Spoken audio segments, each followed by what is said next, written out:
Okay, I don't want to go in detail, but I went through some pretty heavy combat in Afghanistan. Yeah, I felt a sense of guilt and, well, pretty much just guilt after I got back from it. Some guys, the good guys didn't, like most of the good friends, like didn't make it home. So I didn't, the way I processed those feelings were, I didn't notice, but I would just go out and, like, I started drinking a lot, being angry all the time. And I just didn't do anything about it. I didn't think it was an issue because most of us just dealt with it. Like everybody else in my unit was dealing with it the same. So I didn't have any, like, that's just how I dealt with things. And how I dealt with things, just drinking and just feeling really angry and starting fights with people just for no reason. I didn't want anybody around me except the guys that I was with. And then when I got married, I started realizing that I had other issues, like sleeping. I wasn't sleeping good. I kept waking up at night, and my wife would try to talk to me, and I just wouldn't want to talk to her, and we started having like issues. So I think I realized a lot of things after I got married. I realized how messed up things have been with me, and yeah, that night I'll always remember. The night that I guess was just a breaking point for me, that I decided to, like, hey, there's something really bad, like wrong going on with me. It was a night I just got really, just like my way of dealing or coping was just not saying anything to anybody. It was just drinking. And I realized that just being here in El Paso, just a desert and everything, it just kept reminding me a lot of things. And not just that, we went to Vegas, so I just kept thinking about the mountains. It's just desert, like arid, So there was the whole time I was supposed to be having a good time, and I just didn't. I was just feeling uncomfortable around a lot of people.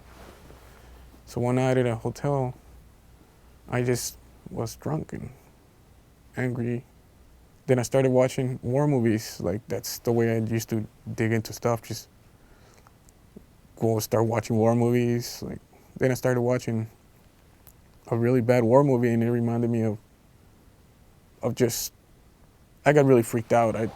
I just had this feeling on my chest that it's just like before you get in a fight, like that feeling that everything tightens up, and I felt that and it wouldn't go away. So I tried to drink it off. Maybe then I'll fall asleep or something, and it just didn't help. It didn't help, so I just went I just looked at myself in the bathroom, and I was just pale, and I don't know, I felt really scared, like really bad, and I couldn't get rid of that feeling inside my chest. So I did probably it could have been worse. Thank God it wasn't, but so I just had a beer in my hand, chugged it, broke the bottle on the sink, and I started just being really angry at myself. I felt a lot of guilt and anger, and that feeling wouldn't go away, so I just like slashed my chest like really bad. Multiple times at first time, and then I just kept going and trying to get rid of it, and then I guess I just felt more concentrated on the pain that I was from the cut than anything else. So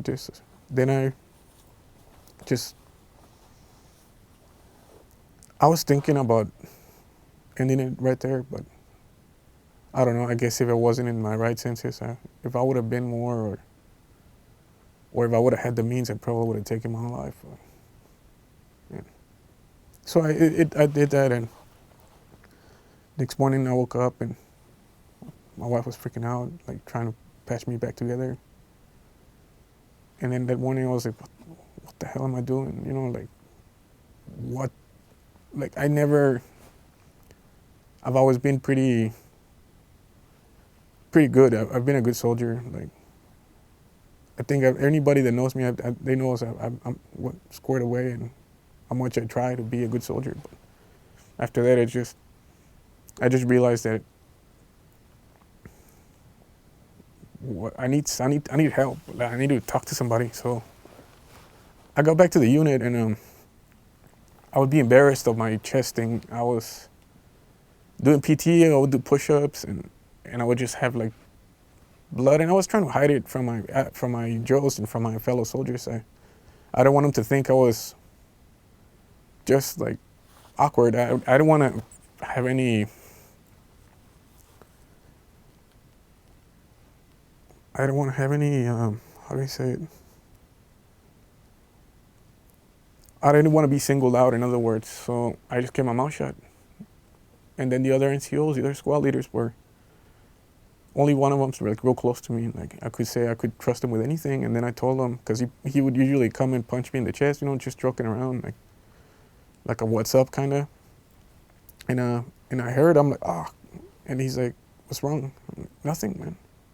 So this went on until one day I just was running, and there was blood and sweat going down my shirt. And he's like, what the hell happened? I'm like, can I talk to you?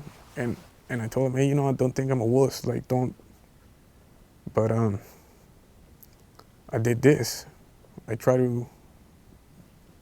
hurt myself. And he tells me, like, what the hell, Blanco? Like, come on, man. Like, you're right. Like, it's no shame. And like, he's one of the good guys. He's one of like the guys that everybody looks up to, kind of like one of the tough guys, like one of the like soldiers, like. And I would never think that he would be like, hey, go get help, he tells me. And then the first thing that starts going through my head, like, man, I'm not gonna, come on, I don't want to be labeled. I don't want to be that guy. I don't want to, because it's just the way the culture we had. And then he told me that, and he's like, dude, like, please, like, go get help, man. You're like my brother to me. So then I went home and I thought about it. Then I told my wife, and she's like, yeah, I'm leaving you if you don't. And I just was like, well, I thought, like, go ahead and leave me, like, I'm not gonna go.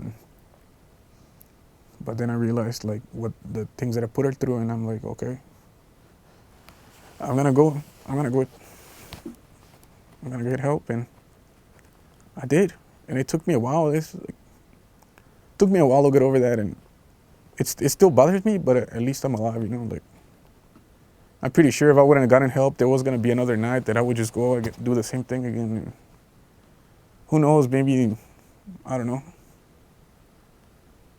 Maybe if I wouldn't have gotten help, I would have,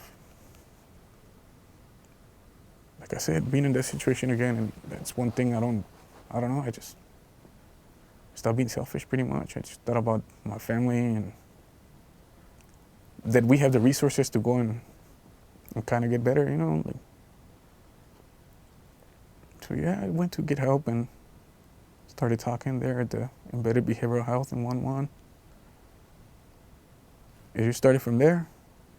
Went to therapy, started talking to people, started seeing other guys that were there from the same, I started socializing with guys that have done or gone through the same things I have, and I started letting things out and talking to other guys. And then from there I got sent to the War Resiliency Center. And after that, like, just going there is just even more intense. Like, you just talk about it to detail with other guys, and it feels good to get rid of that feeling that you're not the only one going through some stuff, and it's never too late to go and talk to somebody. Like, that's what I learned, and now I think I'm doing a lot better. I'm not completely. I'm pretty sure I'll never be completely okay with what I've done and stuff like that, but at least now I can say that I can be like, okay, I can go on, and that things will get better eventually. I think you have to hit rock bottom, and then I think once you hit rock bottom, if you choose life after that, it's a lot easier, because you realize you have a second chance, like. To defeat the stigma, I think we should do what as leaders we're supposed to do: take care of our guys instead of taking care of them physical, mental, to anything. They need something. If they need help, we have to help. We have to help them. If we help them find a home, or we help them with bills, or we help them with AER, stuff like that. Why don't we just help them by saying, "Hey, go get help," and instead of having that stigma. Because I went through it, and I'm pretty sure like most of my other NCOs, they spread the word about going to get help instead of like hammering. But I would say just being open-minded and having the guys go get help would be defeating the stigma. That's what I would say.